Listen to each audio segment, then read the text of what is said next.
Fala galera, Rubens Fizik aqui e no vídeo de hoje eu vou ensinar vocês sobre carboidrato, índice glicêmico e como emagrecer comendo carboidrato antes de dormir. Bora pro vídeo!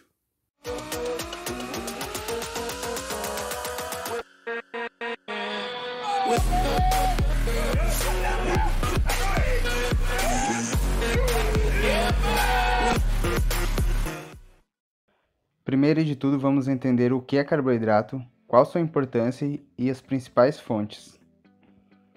Os carboidratos são importantes biomoléculas, conhecidas também como hidratos de carbonos, glicídios ou açúcares, formadas fundamentalmente por átomos de carbono, hidrogênio e oxigênio. Os alimentos ricos em carboidratos são uma importante forma de energia para o organismo, pois durante sua digestão é gerada glicose, que é a principal fonte de energia para as células do corpo. A ingestão recomendada é de cerca de 45 a 65% das calorias diárias, que elas sejam provenientes desse grupo de alimentos. Entretanto, deve-se ficar atento à necessidade metabólica de cada pessoa. Podemos classificar os carboidratos em 3 grupos, utilizando como critério seu tamanho e organização. São eles os monossacarídeos, disacarídeos e polissacarídeos. Ao falar em carboidrato, muitas pessoas lembram-se apenas de alimentos como pães, bolos, macarrão e doces. Entretanto, esses alimentos não são os únicos que contêm essas biomoléculas. Como sabemos, os vegetais realizam fotossíntese e armazenam carboidrato ao final desse processo, como fonte de energia para a planta. Sendo assim, todos os alimentos de origem vegetal apresentam carboidrato, incluindo-se as frutas.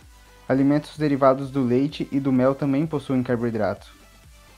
Os carboidratos podem ser classificados em simples e complexos. Os carboidratos simples são facilmente absorvidos pelo nosso corpo, enquanto os complexos apresentam um processo de absorção mais demorado. De acordo com a Associação Brasileira de Diabetes, os carboidratos simples são formados por açúcares simples ou por um par deles, enquanto os complexos são formados por cadeias mais complexas de açúcares.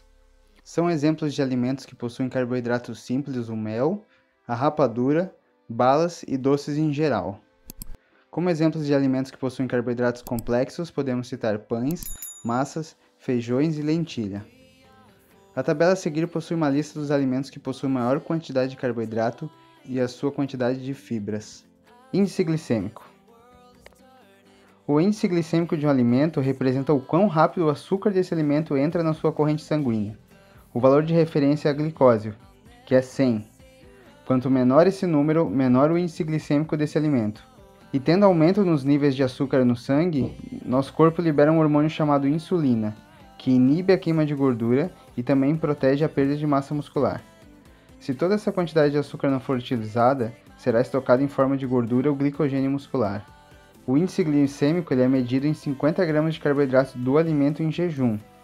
E isso causa algumas limitações. A primeira, você dificilmente vai ingerir carboidratos isoladamente, ou seja, sem que o alimento possua gordura ou proteína junto. Segundo, não vai comer todas as refeições de jejum. E para você estar em jejum, tem que estar pelo menos 8 horas sem comer.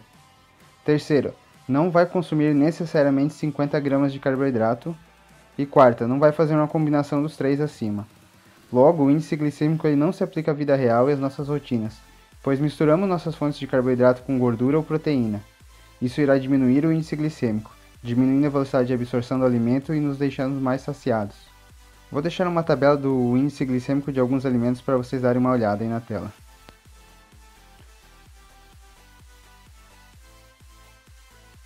Carga glicêmica versus índice glicêmico. Outra medida mais aceita pelos nutricionistas, considerada mais atualizada, pois leva em consideração a quantidade de carboidrato ingerido e não apenas o índice glicêmico, é a carga glicêmica. Por exemplo, a melancia tem um índice glicêmico alto que é 76, porém você teria que ingerir quase 700 gramas de melancia em jejum para abater essas 50 gramas de carboidrato e alcançar o índice glicêmico de 72. Logo, a melancia tem uma carga glicêmica baixa, enquanto o macarrão tem um índice glicêmico menor que o da melancia, é 49, que dá 200 gramas de macarrão em jejum. Se você for ingerir 700 gramas de macarrão em jejum, comparando com a melancia, seu índice glicêmico seria muito maior que o da melancia, mesmo que o macarrão for 49 e a melancia 72. Logo, a porção do alimento e a combinação com outros nutrientes é mais relevante do que apenas o índice glicêmico. Eu devo me preocupar com o índice glicêmico e a carga glicêmica? Segundo o estudo do Fuseini e colaboradores de 2018, eles avaliaram se o índice glicêmico ou a carga glicêmica afetariam na gordura corporal. De acordo com os resultados, não houve diferença entre consumir alimentos de maior ou menor índice glicêmico, o que corrobora com outros estudos, que eu vou deixar aí na tela para vocês. E ainda uma maior carga glicêmica na alimentação foi associado a menor circunferência de cintura e com menor índice de massa corporal, confirmando os estudos anteriores. O grande problema da população mundial é o aumento da ingestão calórica e a diminuição do gasto calórico, ou seja, as pessoas estão comendo mais e gastando menos. A tecnologia facilitou muita coisa e acabamos tendo maior acesso à comida, locomoção, aparelhos domésticos que fazem quase tudo para nós, então acabamos ficando acomodados e aumentando nossas reservas de gordura. Então o vilão não é o carboidrato, é o seu estilo de vida desregrado, compulsivo e que vê a comida como um sistema de recompensa. Leptina e o emagrecimento. A leptina é um hormônio produzido principalmente pelo tecido adiposo e tem como principal função estimular no cérebro a área responsável pela saciedade. Devido a isso, ela ficou conhecida como hormônio da saciedade. As concentrações desse hormônio são controladas conforme o total de gordura presente no organismo. Quanto mais tecido adiposo, mais hormônio circulante. Sendo assim, seria lógico pensarmos que as pessoas com maior quantidade de tecido adiposo, as pessoas obesas, deveriam comer menos, pois teriam mais saciedade e menos fome. Porém, quando o acúmulo de gordura começa a ser excessivo, o corpo cria uma resistência a esse hormônio, fazendo com que a pessoa não sinta seus efeitos sobre a saciedade. Esse processo é denominado resistência à leptina, fazendo com que a pessoa coma cada vez mais e, consequentemente, engorde cada vez mais. É uma bola de neve. Se não bastasse isso, quando a pessoa começa a emagrecer, o cérebro que estava resistente percebe a diminuição nas concentrações de leptina. Além disso, a leptina é capaz de regular o gasto energético. Quando o indivíduo começa a emagrecer, não só ocorre o estímulo da fome, como também a diminuição do gasto calórico. A musculação entra aí como um coringa, auxiliando na manutenção do seu metabolismo, fazendo com que você mantenha ou aumente seu metabolismo e sua massa muscular. E essa é a grande importância de praticar musculação para o emagrecimento. Agora é importante falar que para emagrecer é necessário estar em déficit calórico, que é gastar mais calorias do que consome.